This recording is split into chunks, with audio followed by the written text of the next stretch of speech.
in a democracy, how citizens trust, influence how they engage with these institutions as well. So let me say something briefly about Afrobarometer Network. It's a pan-African research network, and we do this survey to give a voice to citizens to contribute to policy making in Ghana. And Afrobarometer covers more than 33 countries, and CDD Ghana happens to be the national partner for Afrobarometer. So there are 9 surveys. CDD led the data collection in Ghana, and CDD also happens to be the core partner to Afrobarometer, managing Francophone and African survey activities around the continent. On this note, I want to thank you very much for responding, to wish all the discussants and the lead speaker the best of day and the best of discussions as we zoom into the conversation. I want to congratulate on behalf of the center the team that led the data collection, Mavis, Dr. Salome, and all the AB team at CDD. I will at this juncture hand over to them to go ahead with the presentation whilst we sit back, listen, and contribute to the discussion. Thank you very much, and welcome to CDD once again.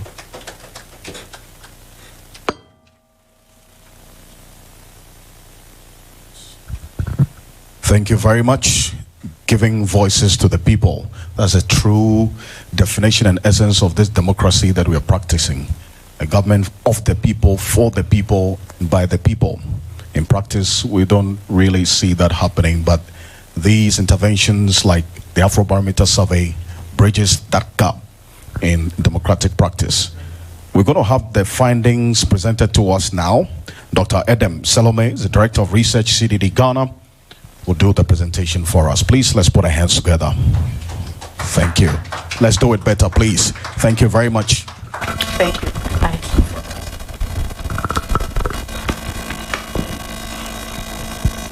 Good afternoon to everyone. Is it my microphone? Good afternoon to you all, and thank you once again for coming through for us to listen to what we found in our 9th round of the Afrobarometer survey. And, you know, Paul has spoken about Afrobarometer, so I will move swiftly to the methodology. And go back to the title. So you see that we've added democratic governance. So I'll speak about that as well as we go along. So let me just quickly go over the methodology. Although many of you might have heard what our methodology is, it's even more critical because these days we have a lot of surveys going on, asking similar questions that we ask in the Afrobarometer as well. And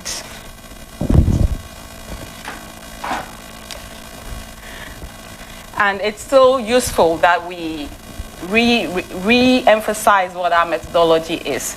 So we use a nationally representative sample of adults of 18 years and above. And I like to stress that it's 18 years and nothing lower than that, which doesn't make this a census. All respondents are randomly selected, which gives everyone equal chance of being in the survey. The sample is distributed across what we call our regions, elsewhere provinces, urban, rural areas as well. The proportion of the share, the sample is proportionate to the proportion of the population of each region. We use face-to-face interviews in the language of the respondent's choice, which means that we translate the questionnaire into various local languages that are officially recognized in the country. We use a standard questionnaire, which allows us to do comparisons across time. And as you see, most of the findings we'll be showing today will show you the trend across time and over time. In this current survey, we used a sample size of 2,400, and we confidently say that it gives us a margin of error of plus or minus 2 percentage points with a 95% confidence level. The field work for this survey was conducted between April 4th and 20th of this year. So I'll move on quickly to the demographics of the survey, which as I've always said, for us, mirrors what we largely see in our census data. But when it comes to the gender, you see a 50-50 split because we do what we call the gender alternation, where we go to ask the respondent questions. So which means that when the first interview is conducted with a man, the second is with a female. So that's why we have a split. In terms of residents, the urban area for this survey is 60% and rural is 40%. Education, it cuts across the various educational levels in the country. So for people with no formal education, our sample is 15%. For primary education, it's 25%. And as you can see, secondary education is the highest, which of course mirrors what we see in our country today. Post-secondary education is 19%. We do have the religious sectors also covered in the survey. So Christians are 78%, Muslims 16%, and then other religion is 6%. Now, our sample distribution, as I said, mirrors what we see in our census data. The middle column is what the population census data of 2021 gives us. And our sample, which is the extreme left column, is what we have per our 2,400 sample size. So as you can see, it's a direct reflection of what we have in our population.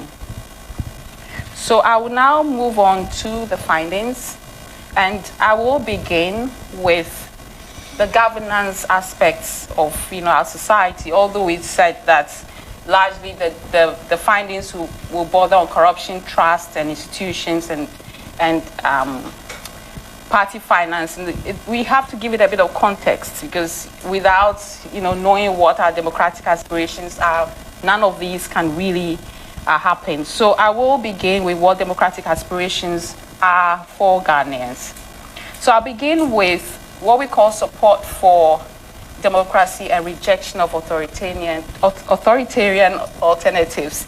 Now in Afrobarometer, this is what we call the demand side of democracy.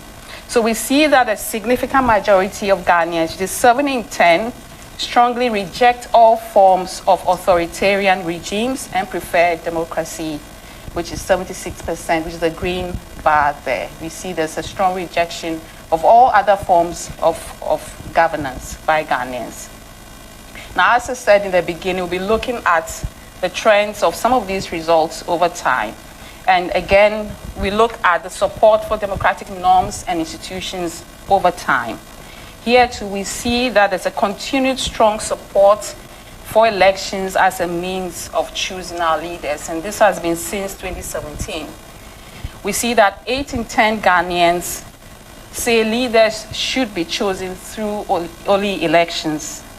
There's also a continued and increasing preference for accountable governance since 2017.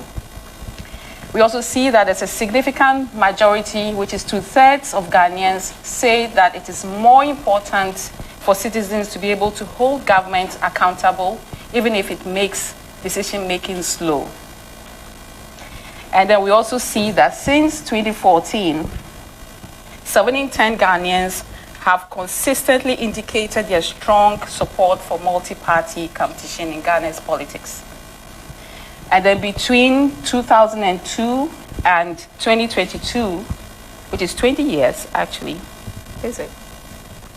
The majority of Ghanaians have shown a strong support for presidents to be limited to the Constitution's 2-term limits in office. So I'll move on to support for party turnover. Again, here too, we see that the majority say it is better for power to sometimes change hands. So Ghanaians are in full support of party alternation. Here we see that 5 in 10, just a little bit above 5 in 10, strongly agree that political power should change hands once in a while.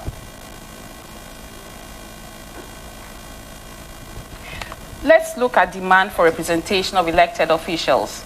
And then here too, we are seeing the same trend, which is that the majority of Ghanaians prefer their leaders to be elected,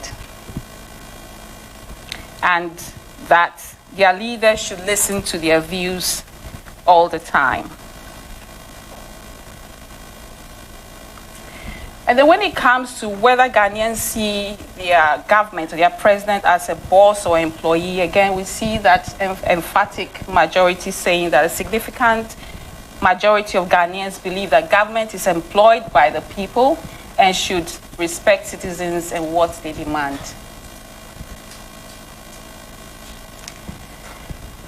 Similarly, we see that support for oversight of the president is also high. Again, we see that when it comes to oversight of the president, a solid majority of respondents strongly endorse the view that the president must obey the laws and courts and must be subjected to parliamentary oversight. Similarly, the MP should make laws for the country even if the president does not agree.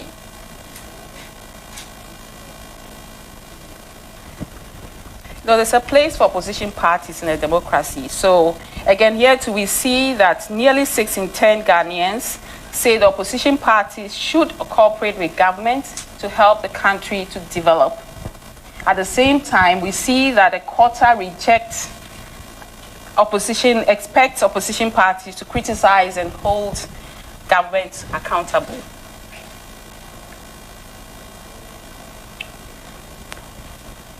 And when it comes to support for media freedom, again, we see that although the support for media freedom declined in 2017, the support for the majority's right, of the media's right to publish without public control has continued to increase.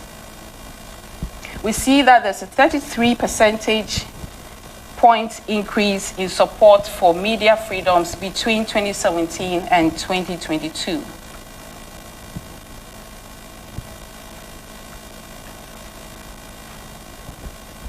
And the support for the media's role as watchdog has also continued to go up.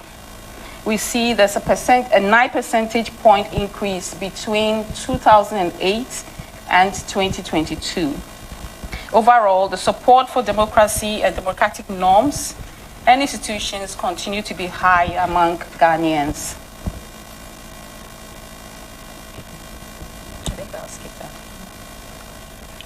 All right, so now I'll move on to what we call the perceived supply of democratic governance. And this is measured by the level of satisfaction for democracy by citizens. Here, I would like us to focus on the trends.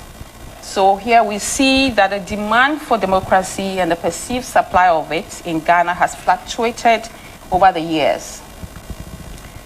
Satisfaction with the country's democracy is on a downward trajectory since 2017.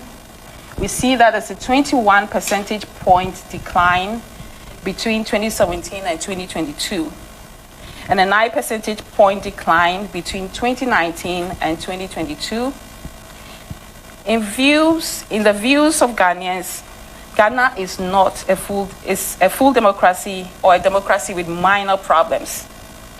Similarly, we see that there is a 29 percentage point decrease between 2017 and 2022, and a 15 percentage point decrease between 2019 and 2022 regarding the fact that Ghana is a full democracy with minor problems, sorry.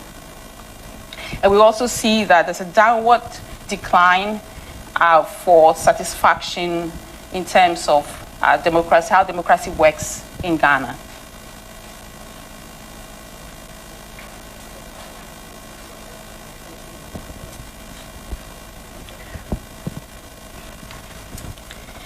So now let's look at what Ghanaians think about official impunity, unequal treatment, and self-censorship.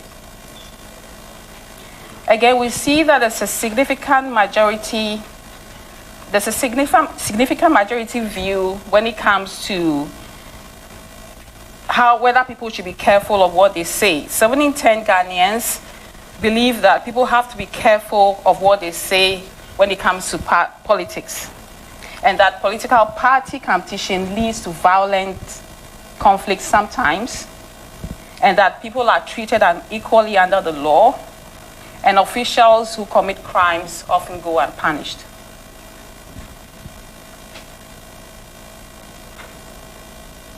So let's look at that over time as well. So we'll look at this from 2008 to 2022. Again, we see the same trend, that the percentage of Ghanaians who are saying that they are treated equally under the law and officials go unpunished when they commit crimes has increased between 2019 and 2022.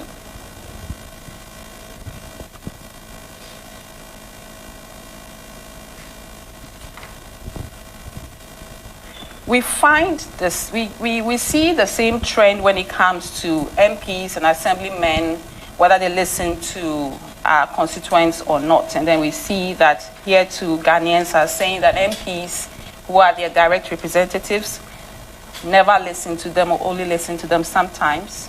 And they say the same about their assemblymen as well.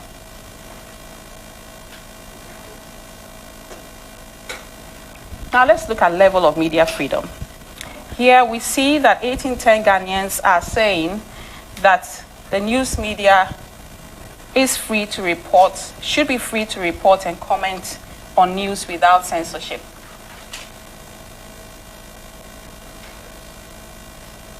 Now let's look at the demand for democracy versus the supply of it. You know, in the beginning I said that all of the questions that assess what type of regime people want, and then all of the issues that test the satisfaction with democracy is what we call the supply side. The demand side is a type of regime. So we want to look at that over time. And now we are looking at it from 1999, because this question is a core question for Afrobarometer. It's been asked since Afrobarometer started in 1999.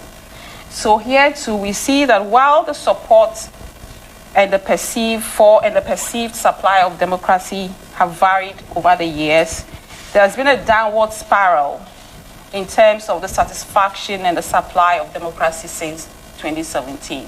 So while there's a high demand for democracy, there's a decline in the supply of it in terms of how people are satisfied with how democracy is run in the country. So just to sum up before I move to the next slides, we see that the demand for democracy and the perceived supply of it in Ghana has fluctuated over the years, and satisfaction with the country's democracy has been on a downward trajectory since 2017, like I said.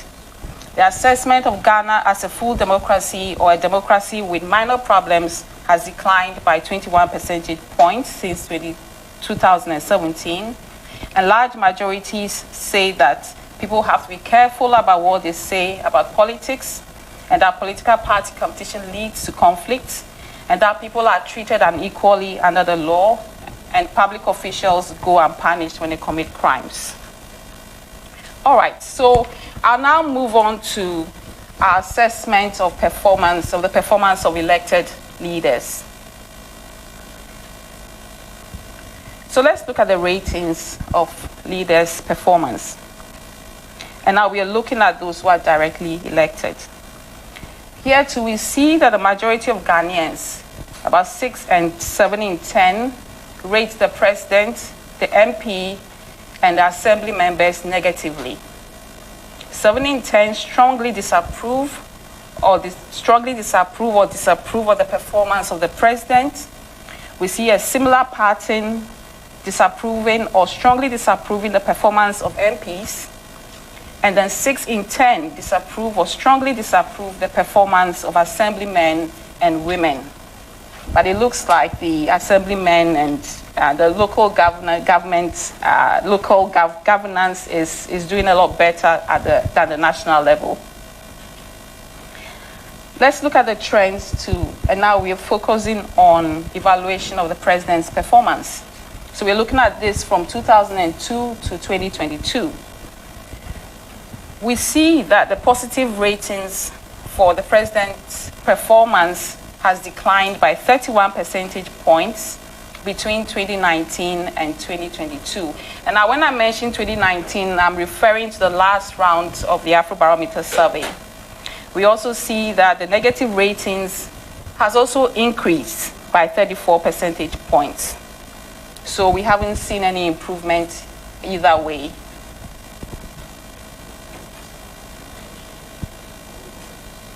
So just to wrap up again, the majority of Ghanaians rate the performance of the president and their MPs and assembly members fairly badly or very bad. We also see that the positive ratings of the president's performance has declined by 31 percentage points between 2019 and 2022, from 61% to 30%.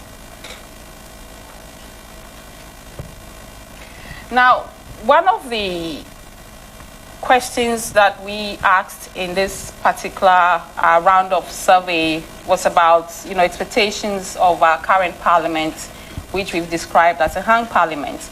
Now, before this current round of Afrobarometer survey, we conducted what we call the post-election survey, in which we asked Ghanaians to tell us what the expectations were for the current parliament. And so in that, this slide is not from this survey, it's from the post-election survey. And in that survey, Ghanaians mainly expected the current composition of parliament to impact some parliamentary practices and functions and government's business programs. So for instance, the majority, as you can see, were of the view that the hung parliament would keep parliament in check, and that the hung parliament will improve the practice of parliamentary democracy and enhance democratic development. They also expected that the current parliament would ensure full attendance of all MPs' sittings. And at that time, only 30% thought the current parliament wouldn't make any difference. So in this round, we wanted to see how effective the current parliament is, this what we asked in the previous, in the post-election survey. And then we find that based on the expectations from 2021, we see that Ghanaians think that the current hung parliament has only been marginally effective in ensuring good governance. We also see that only a little, about half, 46%, say the current composition of parliament has made MPs somewhat or much more effective in scrutinizing government spending. We also see that an almost split in opinion when it comes to the current parliament's effectiveness in passing laws. We also see the same split when it comes to cooperation and consensus building amongst MPs from either side of the House.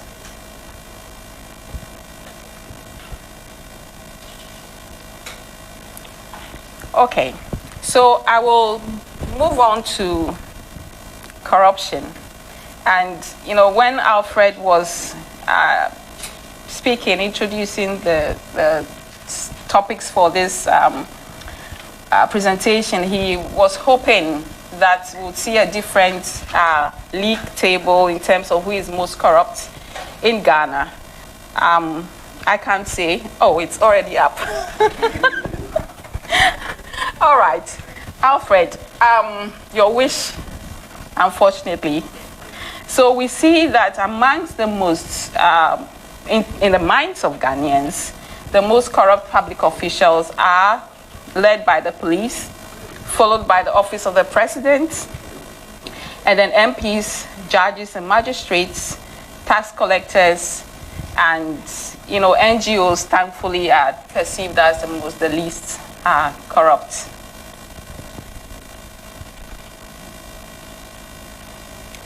So we want to look at that over time as well. So we are now focusing on the top 5, but this is the first 3, the top 3 first.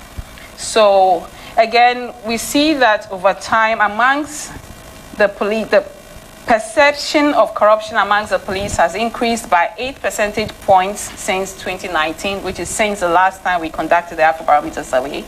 And at the same time, the perceived corruption among judges, magistrates, and tax officials has increased by 6 and 11 percentage points, respectively, since 2019.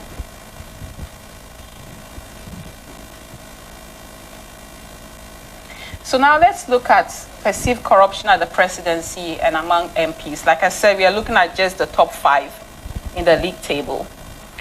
So again, the perceived corruption of the president and among MPs has also increased compared to 2019.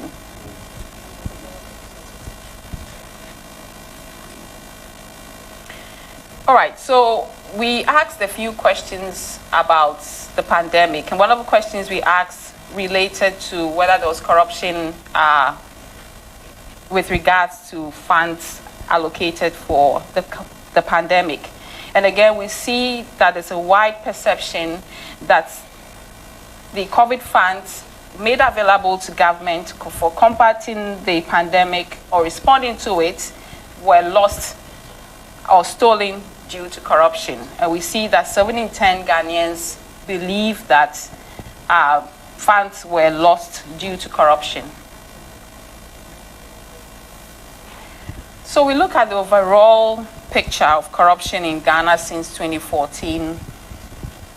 Again, we see that more than half, which is 77% of Ghanaians, say that the overall level of corruption in the country has increased somewhat or a lot.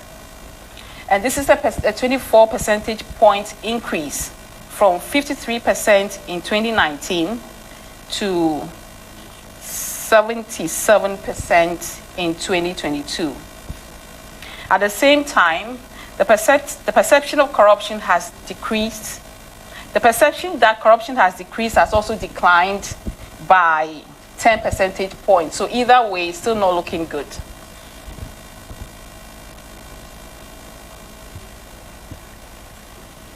Ghanaians still think that there's a risk for reporting corruption. And again, we see that a third of Ghanaians say that they cannot report corruption without fear of retaliation. And this is a decline of 4 percentage points since 2019.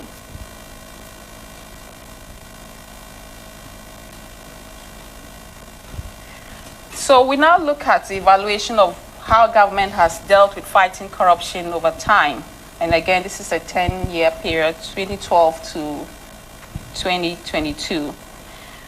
Again, we see that there is an increasing negative rating of government's fight against corruption. The negative ratings of government has increased since 2017 by 55%.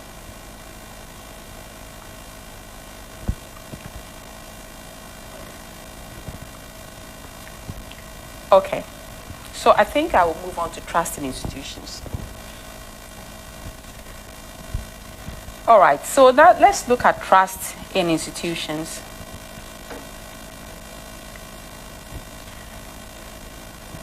We see that the Ghana Armed Forces, religious leaders and traditional leaders, and courts are the most trusted among the public institutions in Ghana.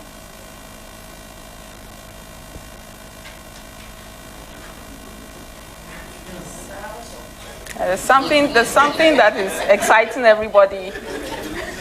Oh, it's who is ranking at the bottom of the table, right? Okay. The least trusted is the New Patriotic Party. I think you wanted me to say it. All right. So let's look at the trends over time. Again, from 2012 to 2022. I mean, the pattern is not very different. We've seen a lot of declines, throughout our findings, and this is no exception. Again, we see that we see a decline in trust in institutions between 2019 and 2022, notably trust in the president. And we also see a decline over the 10-year period as well. That's the extreme, the column to your extreme right. So we are looking at between the last round of Afrobarometer and then the 10-year period. So we've seen declines consistently throughout.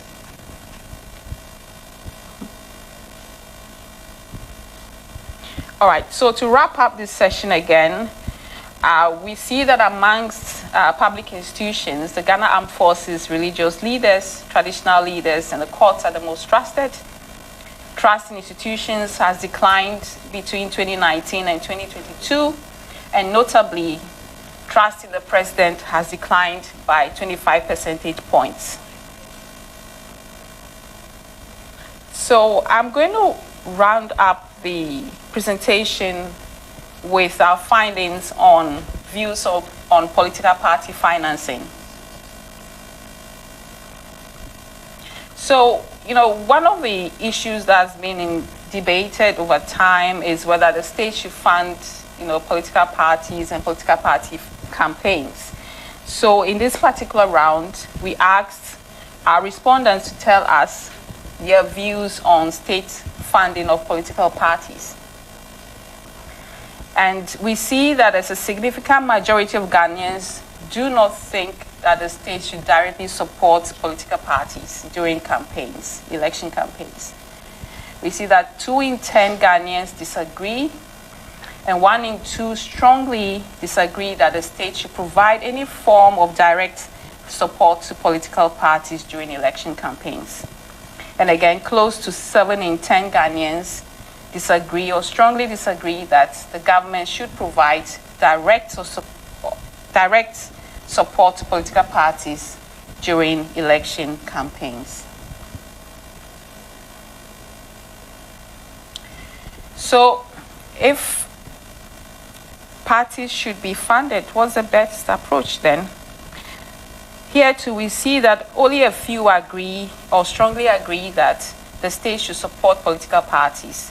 And between 2 in 4 and 10, from 2 to 4 in 10 say the government should provide direct financial support to every eligible political party, which is 36%. I think I confuse people with the 2 to 4. It's 36% who is saying that. And we see that an equal number also say that, there should be free advertisement on state media for every eligible party. Now, this finding is computed for those who say, there should be some kind of support for political parties.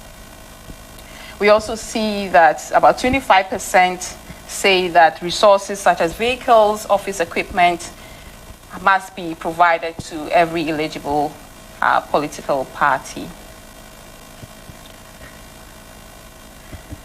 So, are Ghanaians willing to pay additional taxes to support political parties?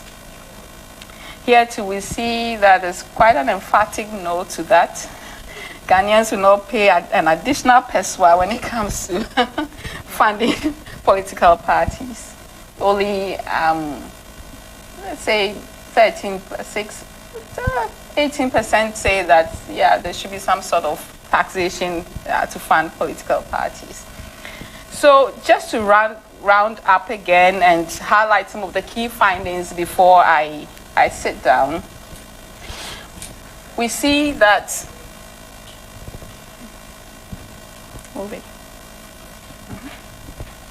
we see that while the demand for democracy and perceived supply of democracy in Ghana have fluctuated over the years, satisfaction with the country's democracy has been on a downward trajectory since 2017.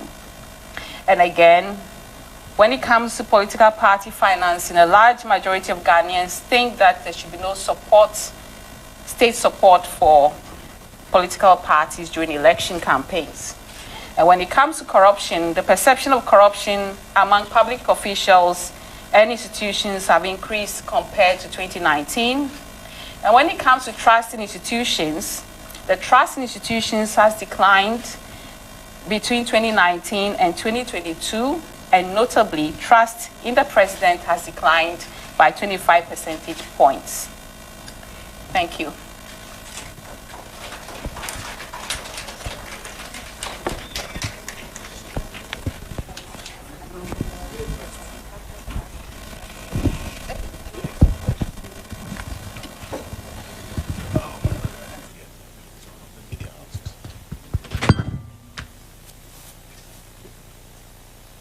Thank you very much. Please, let's put our hands together once again. Please. Thank you. Thank you, Doc, for this. And unfortunately, my wishes did not come true. I was hoping the Ghana Police Service would not be number one. But as we can see, the other day I was having a conversation with COP Kofi Boachi. He says that we should factor in the quantum of the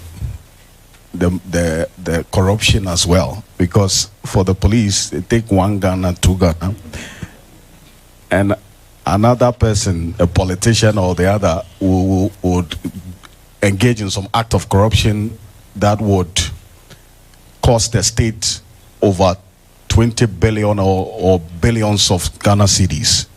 So how does the factor of the quantum of the monies that we lose to corruption also come into this particular conversation? So that's one of the things we're going to be talking about. And then also culture. He cited some, and I like the fact that we have, with all protocol observed, a traditional leader as well in our midst. Says some of our cultural practices and our sayings also give room to corruption. That if your brother is somewhere, why should you go hungry? And all those things. We'll get into the conversation this afternoon. But I think that with some of the details we've seen, it doesn't surprise many. It's consistent with conversations that we've been having over the last few days gone by. And we're going to zoom into the plenary, and then also would have the questions and answer session.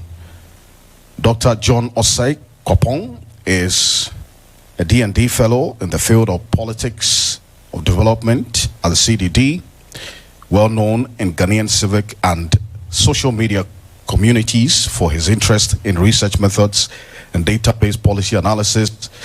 Dr. Osei Kopong holds a PhD in political science from George Mason University, Virginia, USA, a master's degree in public administration with a concentration in public policy from Clark Atlanta University, and a Bachelor of Arts degree in political science from Hilton College. He joins us on Zoom.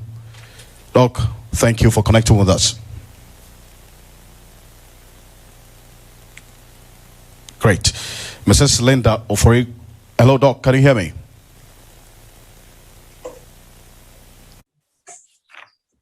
Hello, Doc, if you can unmute. I think it's unmuted.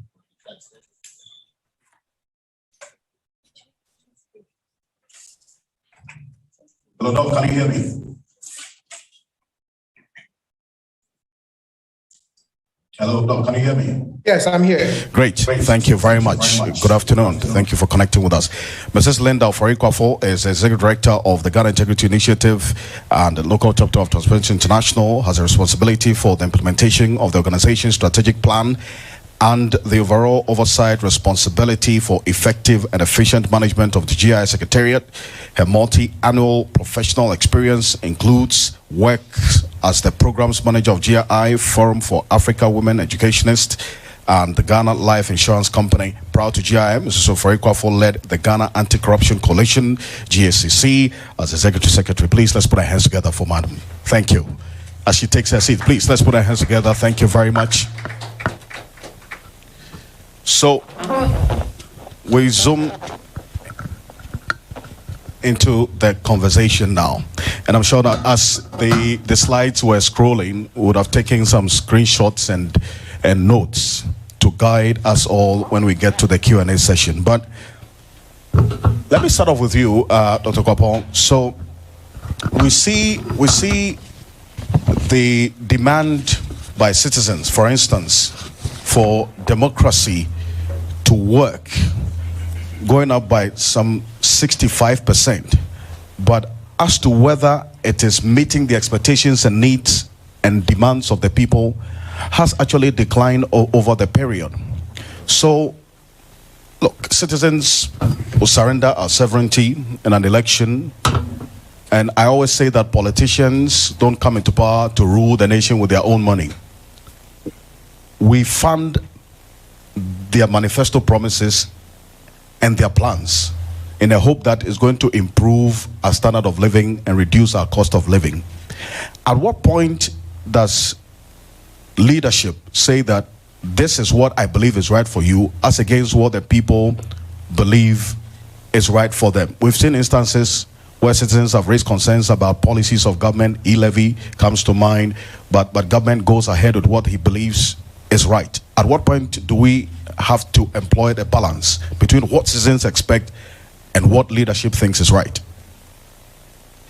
Thank you very much for that. So again, if you look at the information that has been shared, notice that there is something that I've always been saying whenever I observe Afrobarometer data, which is Ghanaians have generally made their peace with democracy. So the levels of support for democracy still remains very high.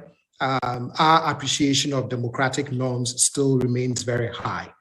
But at the same time, you also do see quite a number of challenges to that peace that we've made with democracy. So, for example, there's this sense of from what was shared, you're seeing that the extent to which citizens find government very responsive, whether it's their MPs or the assemblymen or women, is not that very high. If you also see the level of satisfaction with democracy, then the way it's working, you see quite a sharp decline. At the same time, citizens strongly believe that government is like an employee to them, but also government has to take into consideration their views and be a lot more representative of what it is that they seek and demand. And for me, signals that our leaders should pay very close attention to, right? Because I keep saying, how long would we hold that peace we've made with democracy? Now, when I look at the trends, I am reassured that we would continue to hold that peace with democracy for as long as we can. But we cannot ignore the challenges to that peace that we've made with democracy. And for me, that is where leadership becomes very critical. The last thing you want is to citizens to begin to perceive that their governments, especially their representatives like MPs, don't listen often. You don't want a growing gap between how much they want democracy and how much they say they are satisfied with the way democracy is working. And for me, these are some of the critical signals in response to your first question, that leaders have to begin to find a way of saying, how do we ensure that we are meeting the people at their pinch points so they can begin to feel a little differently about how our democracy is currently working? So in what form should this engagement or trying to understand and take into consideration the views and the concerns of the people come? Because we see from the survey that the problems or deficiencies in our democracy, according to the respondents, increased to 66%, up from 61% in 2019.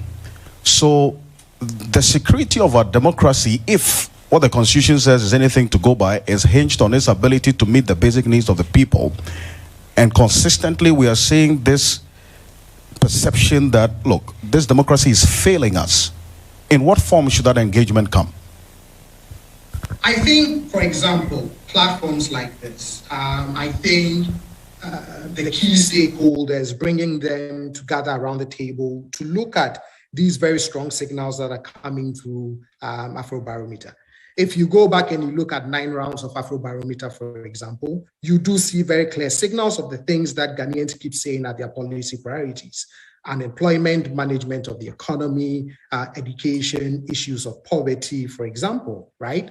Now, I struggle to understand why leaders, after so many rounds of Afrobarometer, would not give it the kind of attention that it should be giving, because rounds after rounds, the message keeps getting reinforced. The things that we believe are important to us. For example, I mean, Parliament should be really flocking to CDD, to be getting copies of this, to really understand what sort of signals that citizens are sending to them. Because it's the only way you can begin to find a way to turn this trajectory around. Because like I keep saying, as for the peace with democracy, we've made with it, but we still wanted to deliver. And it's becoming clearer and clearer that it is not delivering the kinds of dividends that citizens wanted to deliver. And I don't know how much more clearly and loudly citizens will have to speak through instruments like the Afrobarometer survey before our leaders become a lot more responsive. It's interesting that you talk about the responses that we normally give to this. So you will have questions about methodology coming out of this and the fact that we're dwelling on perception, but nobody forms perceptions in oblivion or in a vacuum. It's either the person has had experiences or has heard of someone else's experiences, and based on that, they'll give answers to certain questions that they are asked. So let's look at Parliament. The survey talks about the respondents saying that members of Parliament and assemblymen, and indeed the presidency, continues to ignore the views and concerns of the people. I zoom into Parliament because the Constitution provides some level of grounds for Parliament to go or parliamentarians to go and engage their constituents on specific laws that comes before them. But consistently we've seen parliamentarians fail at doing this, and they only go to the people when they need their mandate. How worrying is this if this continues going forward? Very worrying, because they are the people's representatives. And I would even want to take you back to a survey that was done by Professor Uzo Mensah, I think it was in 2018 or 2019, that looked at Parliament. And anyone who paid close attention to that survey would not have been surprised to see how the parliamentary primaries turned out in 2020, and ultimately how the parliamentary elections turned out in 2020. Because in that survey, you do see quite a lot of dissatisfaction in terms of the presence of MPs in constituencies, how citizens were feeling about their particular MPs. Quite a high number were even indicating that they were not, if the election were held that day, they were not going to vote to retain their MP.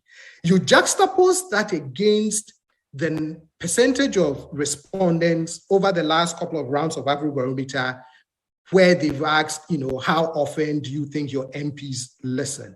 And if you look at even just the line of the percentage who say their MPs never listen, I think it becomes a very worrying trend, again, that for a citizenry that have consistently shown a strong preference for democracy as a form of government, that to find that a key or a core component of it, which is the representative side of the democracy equation, is perceived as not being very responsive, doesn't listen very often, I think becomes also a very worrying trend. And again, I like the fact that Afrobarometer keeps reinforcing some of the things that we are having conversations about in public spaces, and even some of the things that other surveys also have found. So it's not just one instrument saying, look, this is how citizens are feeling based on their lived experiences.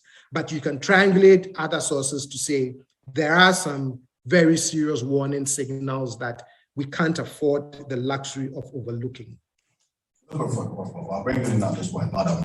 So generally, the responses to this survey we've seen over the period, and that's what Doc was talking about, if paying attention to the detail would or should have informed certain decisions that we've taken over the period. I find out your thoughts about the findings itself before we move into the corruption aspect, which obviously is your place of passion. Thank you very much, and thank you to CDD for inviting me, Afrobarometer for inviting me. For me, when I looked at the findings and listening to the presentation, I looked at it not too long before we came here, and also listened to the presentation being made. I am not surprised, because this picture is worrying and is getting gloomy, and reason being that we are deteriorating. At some point we say stagnation, but now we've moved beyond stagnation. And and that is where we should sit up. It's a wake-up call to all of us, and to governments and the people that have the power to do what some of us cannot do.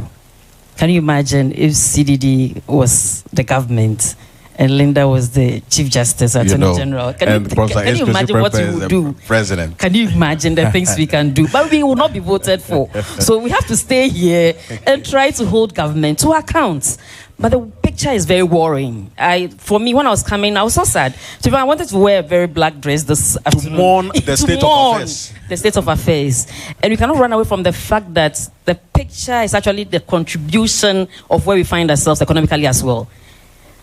And corruption has been, we'll go to corruption, but let me say this, has been one of the biggest challenges we have. It's like having resources, mismanaging it, and later saying something has been the cause of the problem. So from the whole report, the democracy bit that Doc just spoke about, to the corruption bit, I think it creates a very worrying picture, and we should do something about it. We are sitting on the time bomb. I don't want to be a doomsayer, but that's the reality of the situation. That's the reality of the situation we find ourselves in. But you see, everything rises and falls on leadership, isn't it? And that's another aspect of the survey that worries me, and I'm sure lots of people, that leadership that is supposed to lead in the fight against all of these instances and improve on the governance structures and systems so that the offerings of this democracy would at least meet the basic needs of the people is also captured in here, and the people are losing trust in leadership. What do you have to say about this? It's the biggest challenge that we are facing now. And for me, it's political leadership.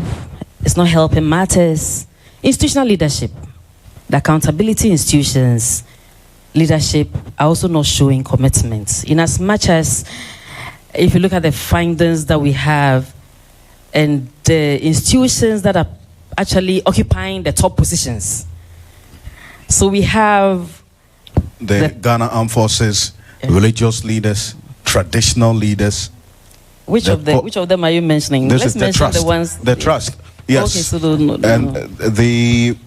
one. The one about the most corrupt institutions, or the ones you see. You have the police administration, we have the executive, yes. the presidency. That's right. We have the legislature. That's right. We have the judiciary. Yes. We have the tax institutions. Yes, tax institutions. And it's very worrying. The very institutions with the mandate to help fight the canker are the ones topping the list when it comes to fighting corruption. It's only when you get to the place where we talk about the trust we have in the institution that we see the courts being mentioned. That's right. Again. That's a bit reassuring. But from the beginning, the institutions, the very pillars of our democracy, they're the ones that are found or perceived to be very corrupt. And the ones that do not wield the powers that they have are the ones that we haven't trust in. So traditional leaders, religious leaders, what powers do they have? They can actually, people believe in them. People believe in them, vote according to the patterns of their how they vote during the election. That's right. So they influence the people. But when it comes to the power to run the state and manage the country, they don't have those powers. They don't have those powers. So the one with the powers to do all that are the ones perceived to be very corrupt. And now we are moving beyond perception. Because I think about 6 days ago, last week somewhere, the Statistical Service in Shraj also issued another report. They call it actual. They call it perception. True. CPI is perception. I tell you. So CPI is perception, Afrobarometer is perception, and this one is actual. And they are all pointing towards the same direction. Also telling us that the relationship between perception and the reality are not so different, because the people actually talk about their experiences. Absolutely. So then this argument about this being perception and all that. When we launched the CPI 2019, 2021, so government said we are stagnating. Now the findings are pointing to the fact that we are not stagnating. Now it's getting worse. That's why I said from the beginning that we have to do something. It's actually something about it, and the situation is not anything to write home about. Let me also acknowledge NCC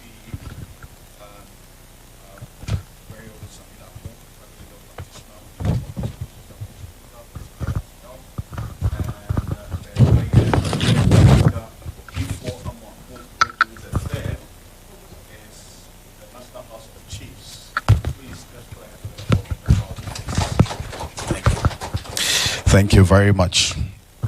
So, Dr. Kwapong, I'll come back to you on this point of leadership that Madam Linda just landed on. Because if these institutional leadership is supposed to lead the process of improving on the systems and structures to address, for instance, leakages that cost all of us. I mean, when the conversations about the e-levy was going on, we raised concerns about leakages in the system, that we are all losing money as a result. And then also you have political leadership that, according to this survey, is failing the people. What should institutional political leadership be doing in the face or as a result of this survey details that we have now?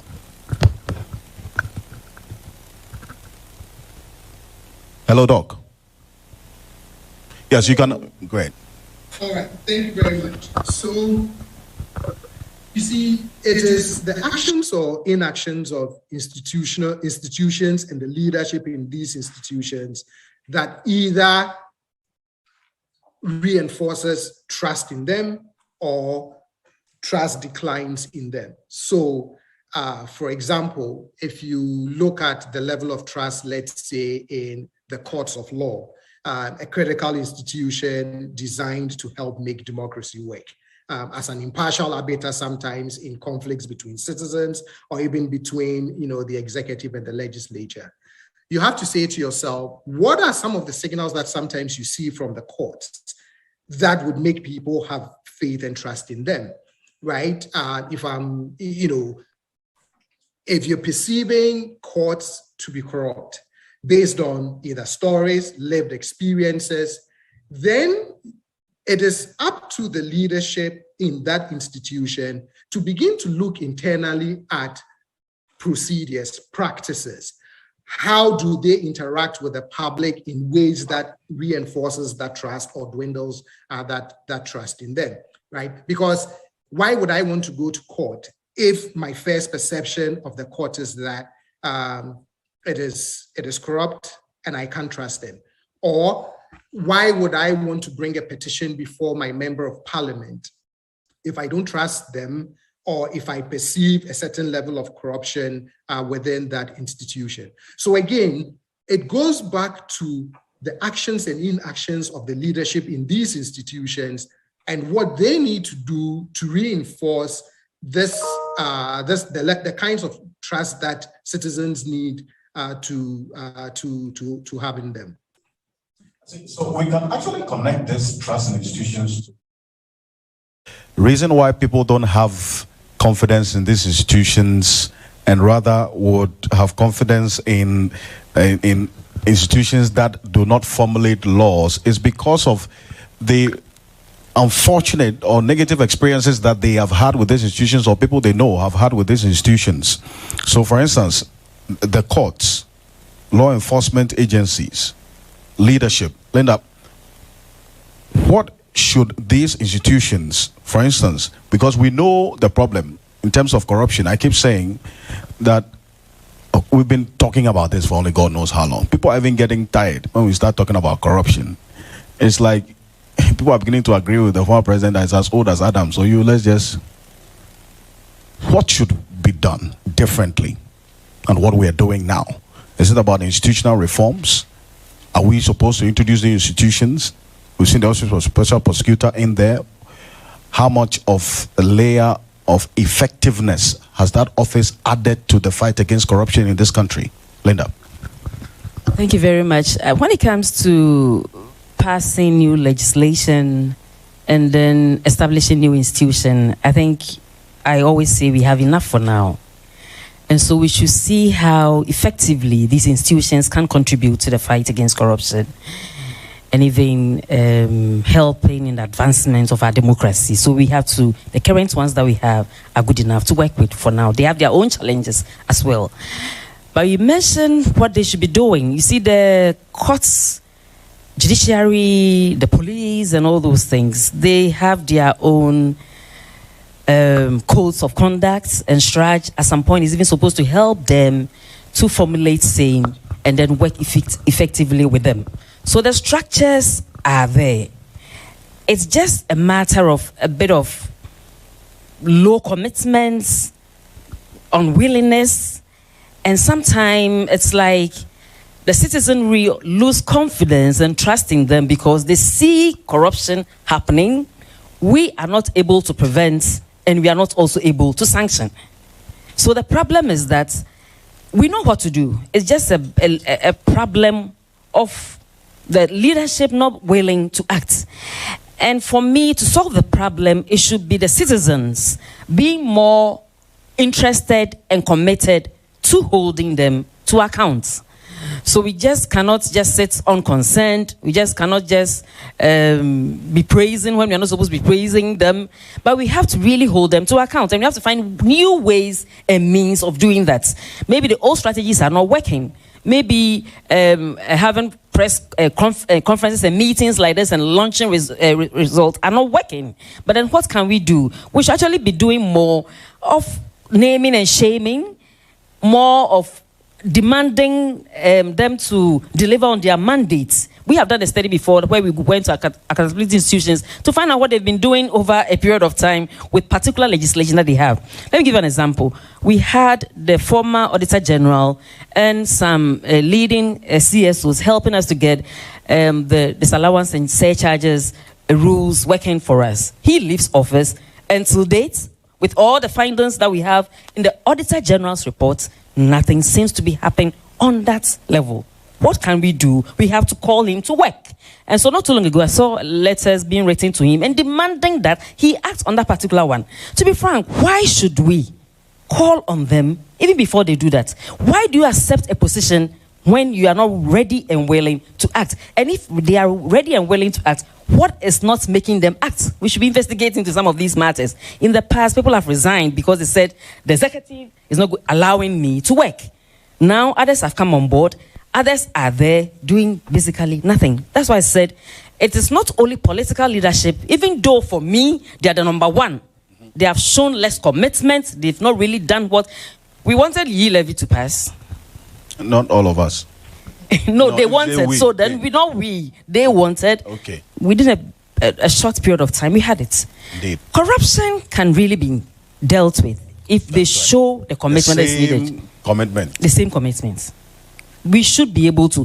If sanctioning and investigating takes a longer period to do, let us work with the prevention. So an institution like the Internal Audit Agency is still there, not even having a very good office to work in, not having a legislation properly so-called to, and that they are suffering. But that's one of the avenues we can use to prevent corruption from happening. We just don't want to equip them. It's not the case that maybe the lack of commitment to do so is as a result of the benefits that the people who are supposed to lead the process in improving on these institutions to fight corruption are actually benefiting from the weaknesses in the system. So obviously you wouldn't expect that they would lead that process in improving on the systems and structures to fight corruption. How worrying is that? I mean, to the extent that if the people who are charged with that responsibility to improve these systems you're talking about, the Office of Special Prosecutor struggled with, and I'm sure you served on that board. We have Samir Darko here.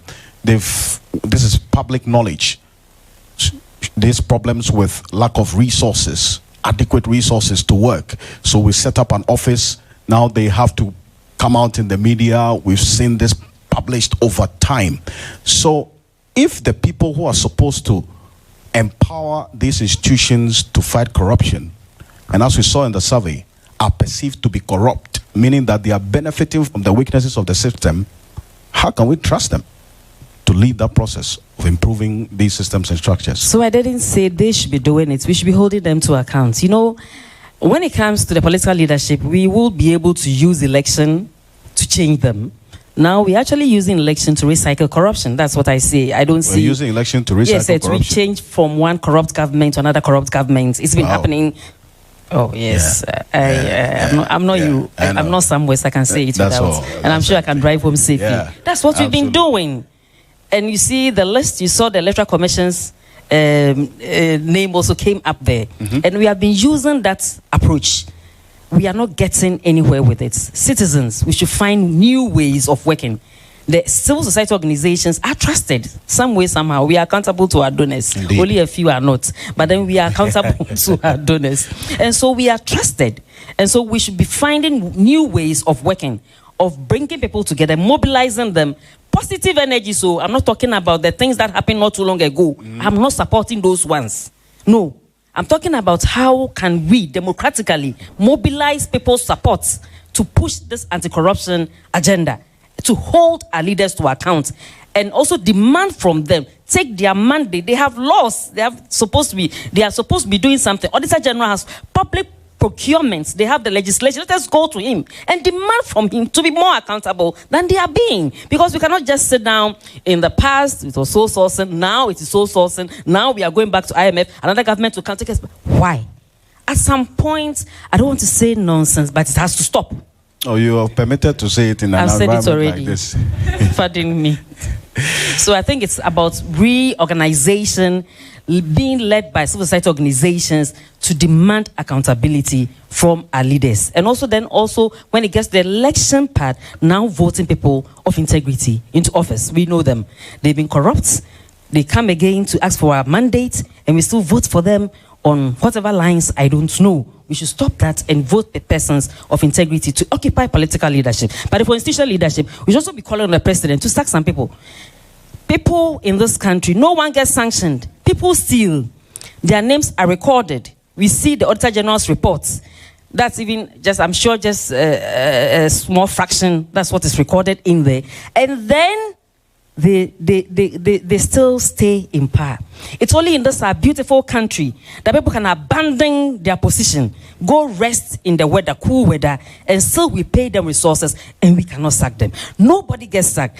The Corruption Perception Index from 2016 till now, we have been hovering and dancing around 40, 41, 43, 42, 40, 41, and that is what it's over 100.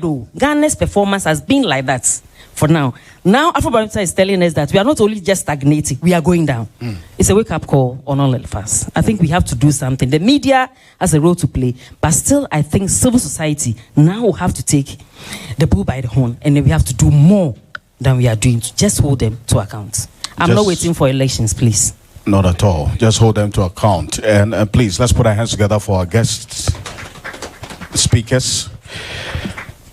Dr. Kwapong, on the back of this, because Madam Linda talked about leadership and voting people of integrity into office, I wonder if there's actually a criteria to identify the people of integrity to actually vote them into office. Because in every election, I keep saying that we are confronted with two evils. We always choose the lesser evil at a particular point in time, depending on how we feel. So how do we identify people of integrity to lead in the midst of what we are seeing now in this report? Doc. That's a really tough one. That's a really tough one because it is also who presents themselves to be elected, right?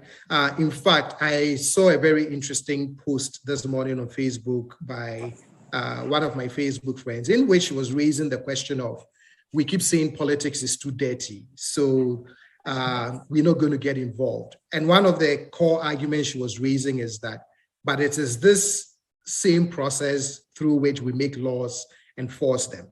So if, quote unquote, the clean ones are deciding that they're going to stay out, then recording in progress. Are we sort of outsourcing the process to, quote unquote, those we don't perceive as being clean? More and more, though, I think the burden also falls on citizens.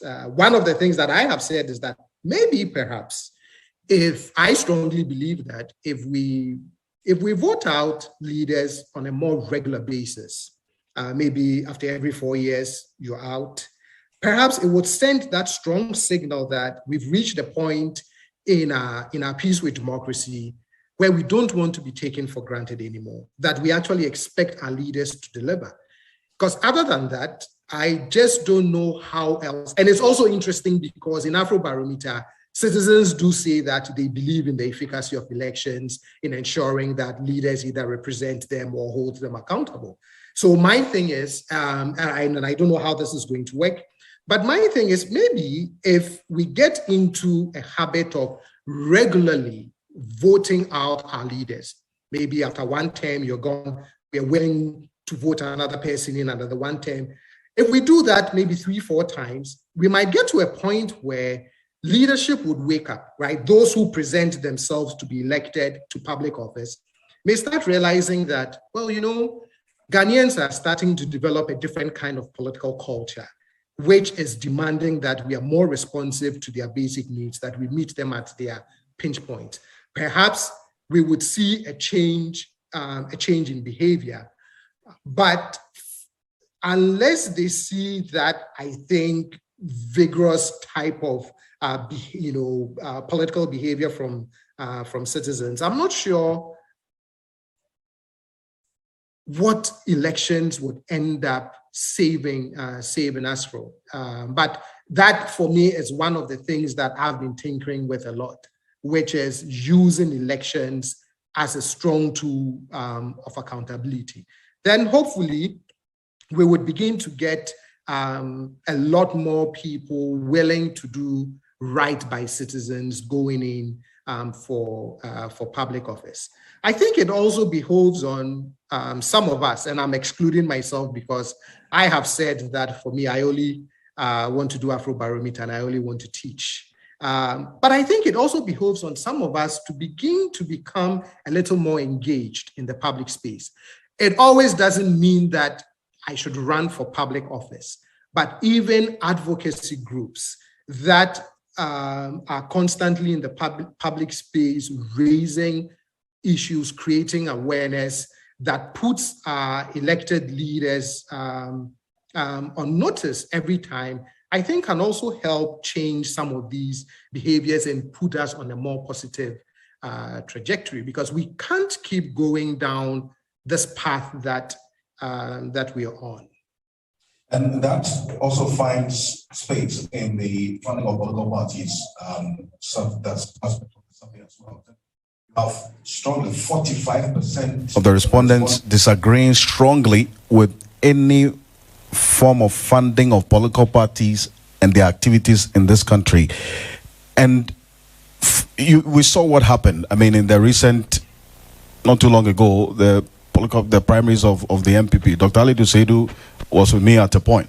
And before that conference, I spoke to Sami Krab, one of the aspirants for chairmanship. He said he was going to give sobolo and bread to the delegates, and I knew he was going to lose. That was that point I knew this man is not going anywhere. So when he came last but one, I wasn't surprised, because you at that point you can't give sobolo and bread, and when people are giving thousands of cedis, and actually that's what he did. He said he wants to give refreshment, really, but that's a dangerous path we're seeing, isn't it? Yes, if we don't want them to be funded, then they'll find other ways to fund themselves. Doc, how do we cure this or address this going forward, please? Have a very beautiful constitutional and legal framework in place in terms of how we fund and finance our political parties, right? At least it has addressed things like they should have audited accounts, they should submit it to the Electoral Commission, things like that, right? So we do have a framework in place that tries to regulate the funding and financing of political parties. Of course, there are no regulations yet in terms of any caps, how much you can give or not give. So on that, there's a question of enforcement right there. The other thing that those who give inducements would have to start also understanding is that if you look at the CDD pre-election surveys from 2016 and 2020, there's a question about what should you do if someone running for office gives you an inducement. And most respondents said, I'll take the money, but I'll still vote the way I want to vote. For me, I say to those who want to keep giving inducements is that given what citizens are saying, I believe that you have to begin to become a little more circumspect in the extent to which you believe that these inducements can really turn a voter around in your favor. I was a little surprised, though, that the round 9 results are showing citizens strongly against the public financing of political parties, because it is something that I will support. If we can find a good way of creating a system where we can provide some kind of public financing of political parties, but also mindful of the fact that they won't take public financing and then try to circumvent the process and find private ways of still cheating the system by taking private money. But I would really, I mean, it's very clear from round 9 that Ghanaians are strongly opposed to that. But it is a system that I would, if we can do it well, I would strongly support. Now, in what form it takes and how that financing works, given the strengths of the different political parties that we have, is something that would have to give a lot more thought to and carefully construct. But if citizens are this opposed to it, and then again, our 2 major political parties, sometimes when they are in power, they support public financing of political parties, and then, they oppose it, but then when they are in opposition, they support it. So that becomes another point of contention in all of this. But if we do not support public financing of political parties, then we need a much stronger enforcement regime of party financing. I mean, I look forward to the day where an electoral commissioner can actually look at a political party and say, I do not either have all your audited accounts, and I cannot even verify the source of funding for your political party. So the candidates that you're submitting for this election, we are not going to put them on the ballot. I mean, I can only imagine the kind of excuse my hell that would create. But I think if we can come up with a stronger enforcement regime, it may help us deal with this issue of money in the financing of our political parties. At this point, at least with the kind of opulence that we see, if we should consider any financing of political party activities, in what form should we take? Thank you very much. Before I answer that, it's like when you learn something for an examination and you go and don't see the question, you take the information back. I have something on my chest. Please, let it out. You know what? You've been talking about the SP, and then also I have another issue with the National Anti-Corruption Action Plan. That's right. So I talked about we re-strategizing to hold government to account, and civil society leading that crusade. I've said that already.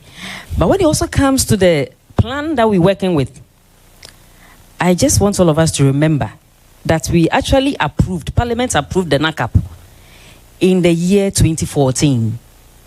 NACAP is the 10-year plan, the National Anti-Corruption Action Plan its implementation is being led by STRAJ. It's a 10-year plan. Today I calculated, we are 8 years down the line. Yes. And we are where we are. What does it mean? So we are counting number of workshops, number of seminars, number of this, and they are not contributing anyway to the fight against corruption. If you put in money there, we should actually be charging somebody for absolutely what? For what? This allowance is charged. How do you put that one? Okay. Then you talk about the SP's office. And for me, if we are losing so much through corruption, and then with the billions that we are losing from the STRAJ report, did they say 5 billion? I've forgotten the figure they quoted. We need money to properly set up this office. Bible even says you put your resources where your heart is. Why don't we push in money to set up the SP's office properly? They have a giant building. You're actually trying to lead me to go into a conversation of what have they contributed to. They have a building, if you care to know. They are now trying to partition the place, but they need money to complete the systems and the infrastructure that they need to work with. So then if governments want to show a little bit commitment, in the past, we used to advocate for STRAJ. Yes. And at some point, they started giving STRAJ plenty money. They started even building new office for them after the fire. So the same should be extended to the Special Prosecutor's Office. And if you put money there, with the commitment I've seen the current leadership showing, we would be able to get some results. And I'm sure 2 years from now, Afrobarometer's results realize that corruption is going down. I'm advocating for the office. Sammy, when you go back, tell your boss I did that. But for the NACAP, we have to sit up and look at it again. when it comes to political party financing, I have been part of the conversation. I wouldn't say totally I disagree, but before we actually contribute in any form, we should actually ask them to mobilize also for us the kind of resources that they're able to spend. Where they get the money from, we don't know. And then we will know what kind of contribution can be given to the political parties.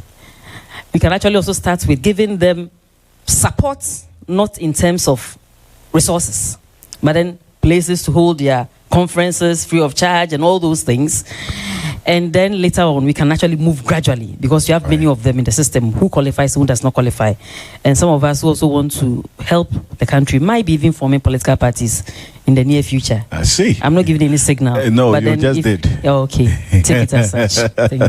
Thank you very much. Please, round of applause as we go to the Q&A. Dr. Ali Doseido is a senior lecturer at the University of Ghana Political Science Department. Doc has the microphone. Just, and then also would have Dr. Mohammed of the NCC also give a quick remark. Mr. Ben Aye, PN Africa, please get ready as well. Dr. Ali Doseido, please.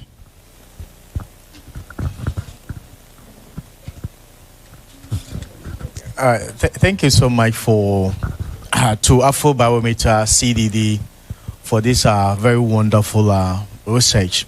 I think it's very important that the people who are elected to govern understand what the people feel about the way they govern.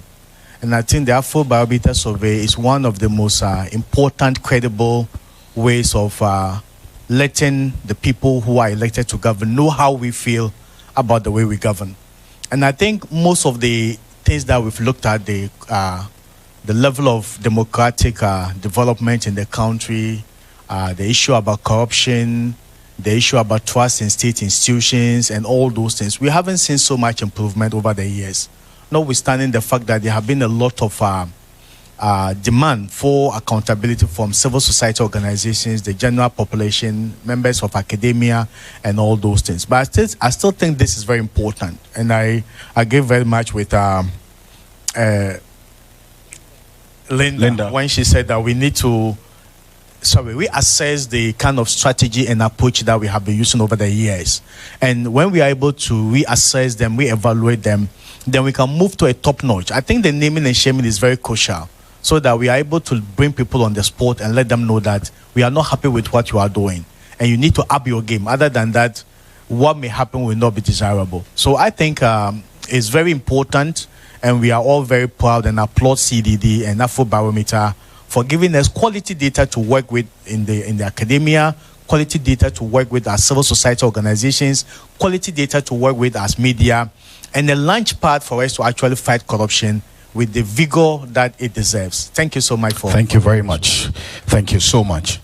Mr. Ben Aye, please.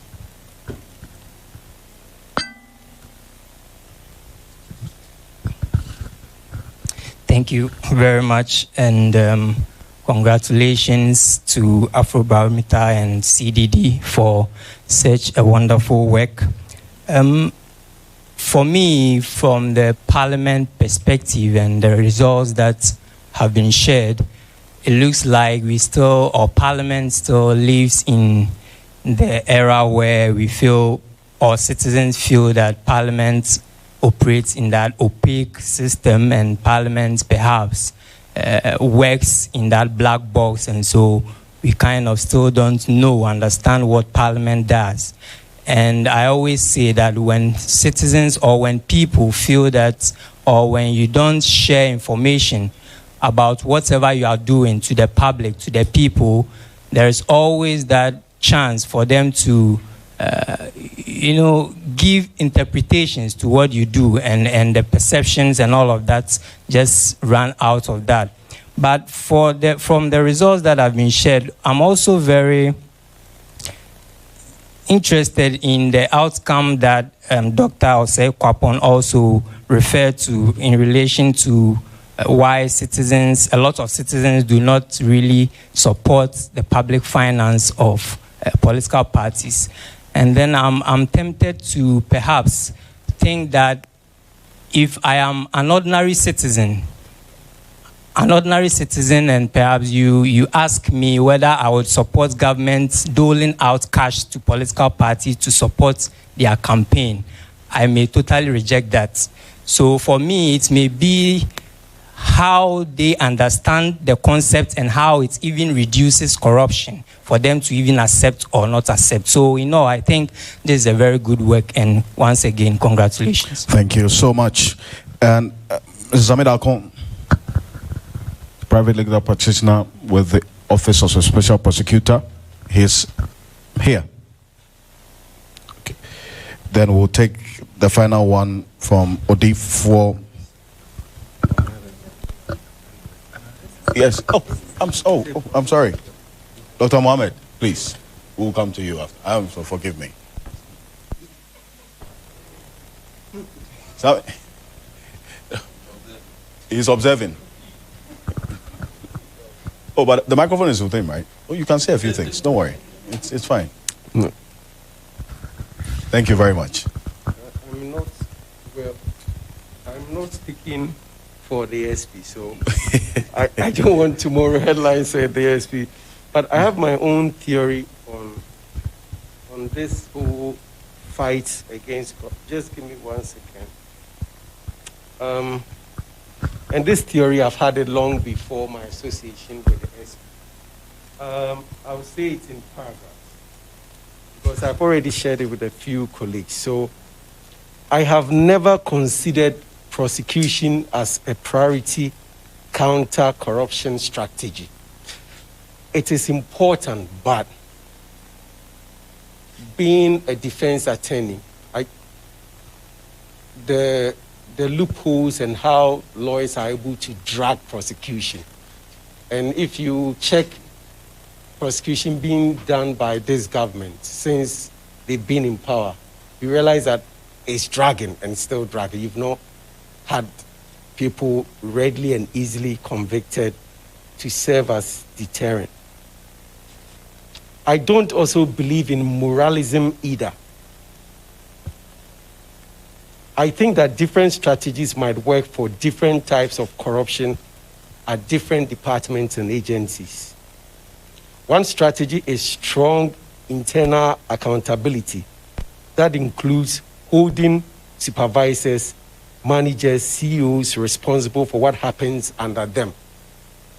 So if the police is constantly topping perception of corruption survey, we must hold the leader accountable, because the leader is expected to put in place integrity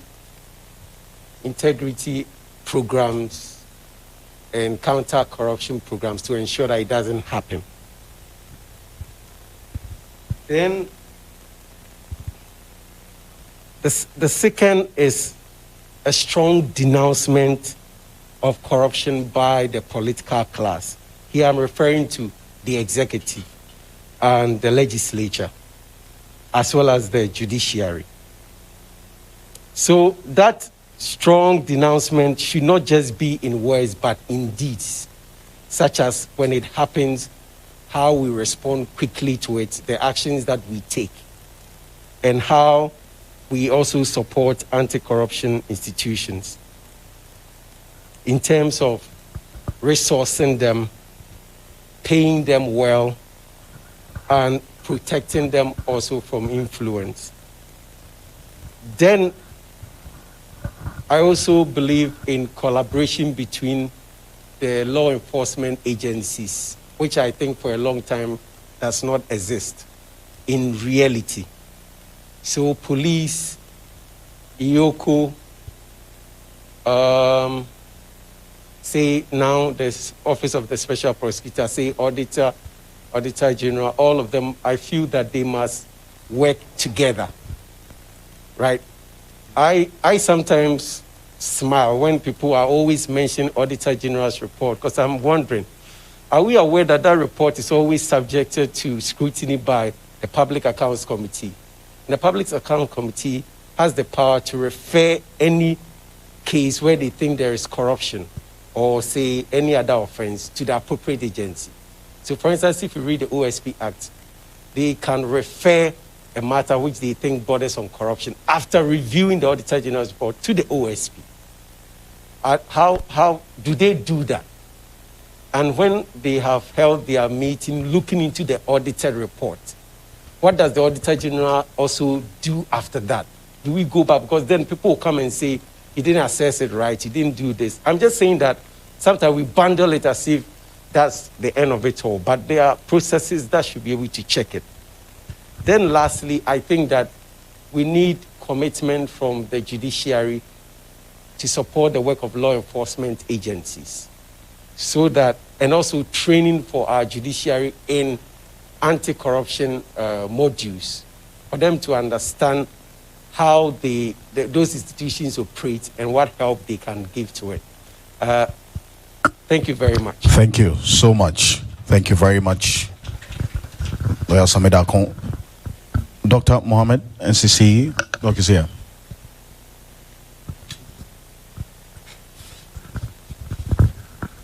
Thank you very much for the opportunity.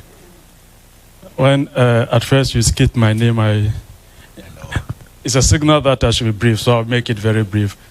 And in fact, since I've been given the opportunity at my commission to serve as the director for programs, I begin to get more curious about Ghana's performance within global standards. And first of all, I think this revelation by Afrobarometer, with what I've also seen with the Global Democracy Index that is always being issued by the Economic Intelligence Unit in terms of Ghana's performance, I see some sort of consistency, which means that if you compare ourselves, the consistency is not in the positive sense anyway. In terms of the figures, I think, what do you call it? We talk about 51% in terms of the Afrobarometer saying that people believe that Ghana is a full democracy with, minor problems. If you compare with the Global Democracy Index, it's almost the same thing, except that the index has a different classification. If you score 6 points, you score below 7, you are a flawed democracy. And I have looked at the figures for a number of years, and I've seen that it's been, consistent with what Afrobarometer has also revealed.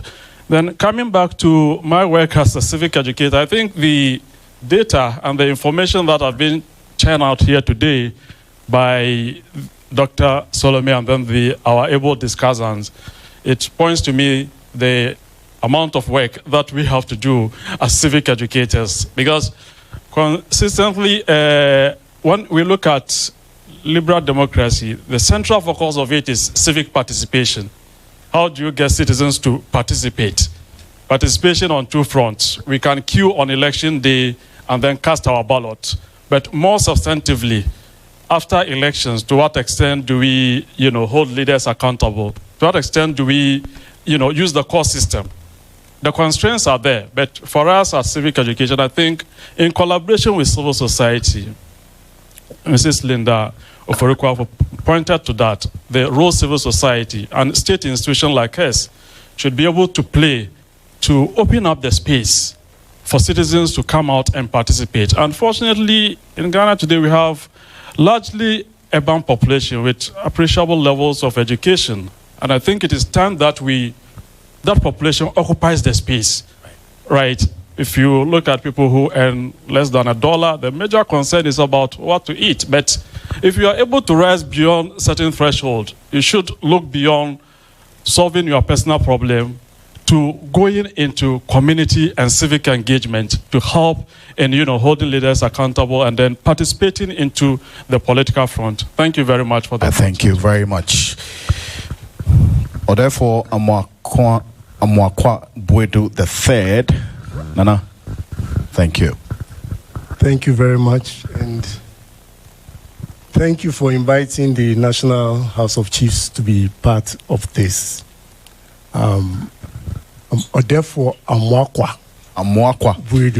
Bwedu the third. Omahini from Bremen Isikuma. I'm the president of Central Regional House of Chiefs. Thank you very much. And today I'm representing the National House of Chiefs. First, let me thank Afrobarometer and CDD for the wonderful work that they are doing, for letting us know what is happening, even among us. And I am very happy that among the most trusted institutions, we have the chieftaincy institution. So I'll urge my colleague chiefs to keep up the good work. But then, I don't know if we say we want to identify the policemen who are corrupt. I don't know the number that we are going to get. And if we should also bring all those who give money to the policemen to one place, we are going to have a lot of people. That means a lot of people are all involved in this corruption. Somebody received and somebody gave.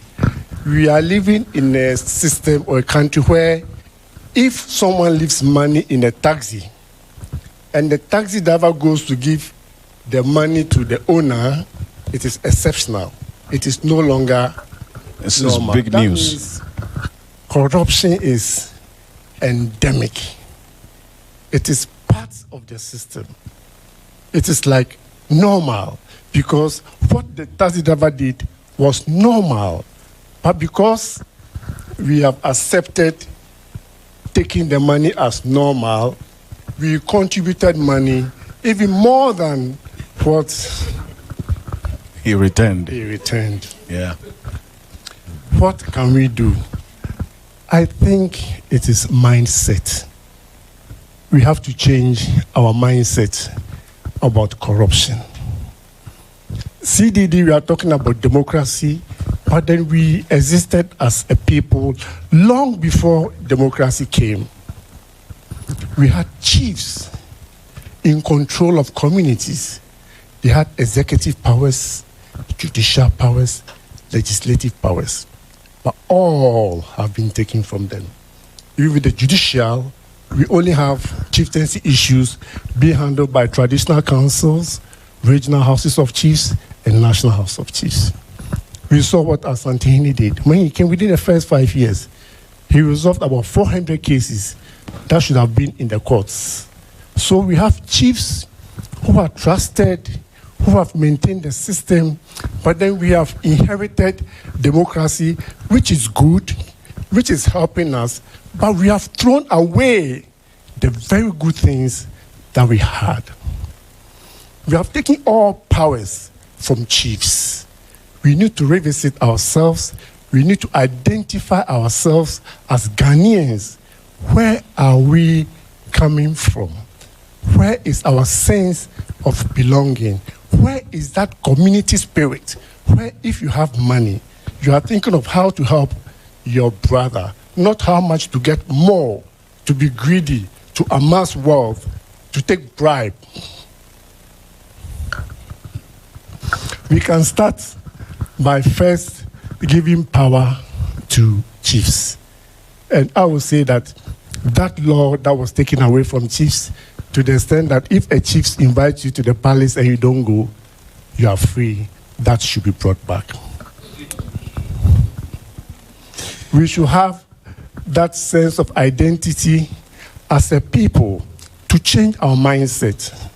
Corruption should not be norm. No. We should have that identity as a community, that community spirit, to have that mindset change. And we can do this by community in community. And chiefs can be used to do this. So I thank you for bringing us. We've seen here that chiefs are among the most trusted. Let's take advantage. Let's take advantage of this potential opportunity, which item latent, which we are not using. We've embraced everything from the foreigners and we've thrown our own away. Let us please think again, change our mindset, and embrace our own. Thank you. Thank you so much. Thank you, Nana. We'll take 3 questions and then we'll round it up. So if you put up your hand, please go straight to the point and then, yes, we're done. Okay, thank you very much. My name is Adam. I work with Star FM. So we've seen the data you presented, very, very informative. Fortunately for me, last week I was at the Shrach event also, so I'm able to juxtapose the figures. My first question has to do with this. We are dealing with perception here. For example, with the police, we are looking at a figure of about 67% plus in terms of people who think they are corrupt. The actualities from last week gave us about 57%. Is it the case that's my first question, is it the case that as a people in Ghana, we tend to have wrong perception? Is it that the perception is, for example, the office of the president, because we are hearing allegations in the media and in spaces that this person has done A and B, is that what is informing us to think that way, which could indirectly be influencing people to act that way because that's what you think I am, so let me go ahead and then do it? That could be wrong. But is the perception overly, is it overly overstated? Is it overstated, thereby causing us to think indeed we are too corrupt? Okay. That is my first question. Second question goes to Dr. Kwapong. Yeah, Dr. Kwapong, where he speaks about, if possible, let's change people every 4 years. Are we not likely to create a cycle where leaders feel that I have just 4 years to loot, I have just 4 years to get everything I have, because after the 4 years, it's possible I will not come back again? Is that not actually a dangerous solution to the problem we are facing? Okay. Thank you. Thank you. Any more? If not, please, let's get the answers. Dr. Kwapong, first to you, and then we'll get the roundup. Yes, so I'll take the second question first. You're correct.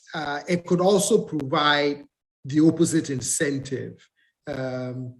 So I think, as I've been thinking about it, I've been thinking about it more optimistically in terms of it would provide the right set of incentive that would force a change in behavior. A couple of years ago, Professor Kwesi Prempeh had this model in terms of how it contributes to either a high or a low incidence of corruption, where he pointed to three key components: the opportunity for corruption, the cost of corruption, as well as the punishment for corruption, right? So if the opportunities are many, the cost for engaging in corrupt behavior is low and punishment is also low, then you might see an incident, a high rate of incidence of corruption. So if we think of that, in terms of, an election, that if we are able to send the signal that through our votes, we are lowering the opportunities for corruption, we are making it a high cost in terms of electoral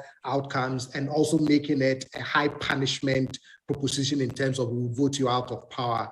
That is how I was thinking about it. But then again, people are likely to say academics are all theoretical and not practical. But that's the mindset in which I was thinking perhaps that could force a change of behavior. In terms of the perceptions of corruption and whether it is overly exaggerated, in fact, you can validate that within Afrobarometer by looking at there's a section where there are questions about, did you have contact with a public school, with the police trying to get assistance, etc., etc. And then if you did you pay, a bribe to get any of those assistance, medical care, police assistance, etc. And when you place it side by side with our perceptions of corruption, you actually see that they are not poles apart. Right. Okay, so then to add on to what Don just said, you realize that we're talking about the actual. So then they ask you a question whether you pick the bribe in the last, if we come to this room. Whether we paid bribes last 2 weeks, will you answer the question? So it's possible not everybody answered that question. And secondly, as you rightly said, when you do perception surveys, we have experiences, the contacts. So we have questions that go beyond the perception. We've done perception surveys also at GI and the rest. So then we actually ask the question, the relationship, the contact, who are you dealing with? And I remember one of the times it was not the police service. Police service was perceived to be the most corrupt, but I remember the customs division of GRE was also perceived to be the one that takes more money. So then police money was more money, but they were taking big money. So these kind of things might have contributed one way or the other to the differences. But 53% is not anything to write home about and be happy with. If they had asked me whether I've paid the bribe before, they should have actually surveyed me. I'm sure my own contribution would have actually taken us to 70. So that's but does the quantum matter in this whole conversation about? Okay, so then we have petty corruption that affects majority of people, and it's quite worrying because you have to deal with the police, you have to go and report they've stolen my car, and every now and then you're taking money from me. And secondly, also they take the money by the roadside. Others take the big monies not by the roadside, so we don't see those ones. The quantum does happen when you're looking at measuring the grand corruption, big corruption, and its impacts. But this one affects more people. So day to day dealing with I think the Shraj report, I saw very high figures when it got to people dealing with the health sector and people dealing with the hospitals, and that's very worrying. Indeed. To be frank, it's even more worrying than any other thing. Look at the people that take their young ones to the hospital. Most of the time it's even women. So women suffer. Women are not corrupt. They don't get opportunities to steal more. Men steal. They don't go to the hospital. Women go, they pay more. So then we have to look at all these things. And for me, when I saw that figure, I went like, wow. It was quite worrying for me. So if you have to pay school fees, you have all those things, education stuff and all those things. And the people that really do those payments are women, and we should be concerned about corruption and its impact on gender as well. Dr. Sante, finally, and then Prof. H. Question Prepare as well. Well, Prof, you are done. Okay, Dr. Sante, please.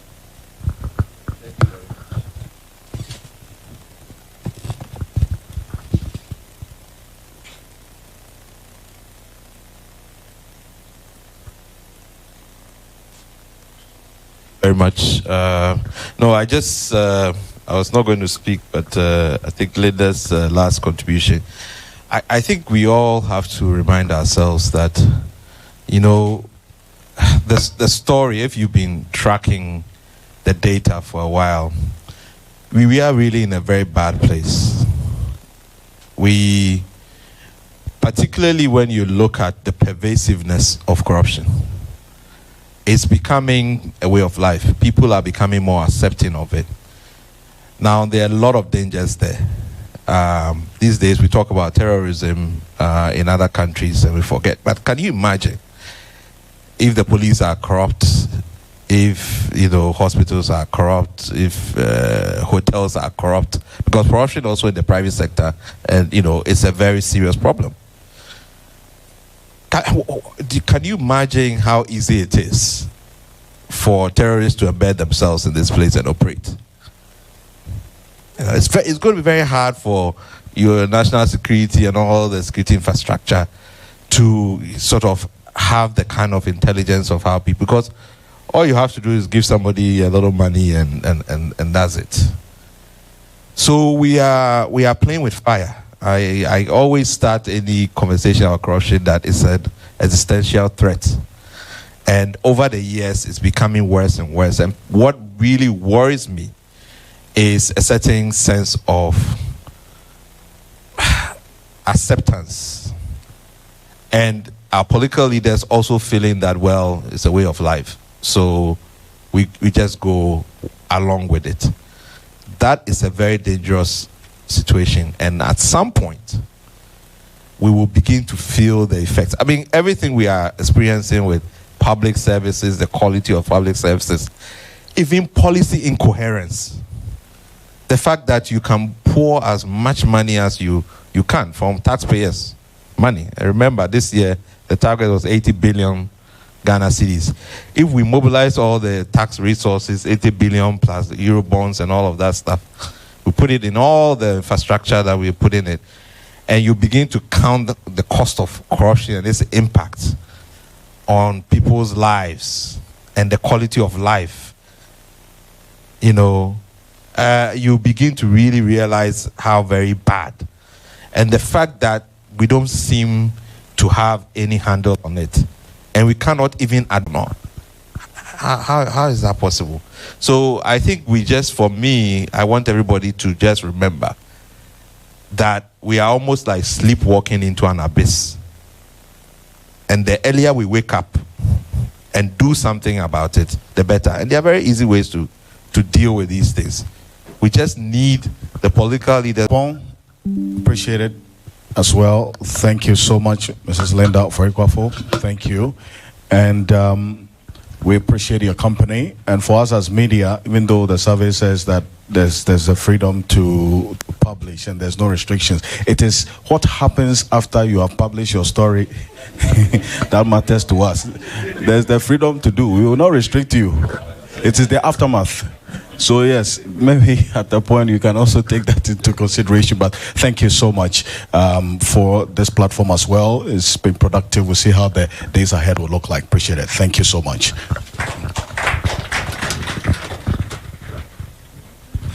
Ladies and gentlemen, so please, we are done, but please let the conversation continue, and the interviews as well that we would have with other people who are here.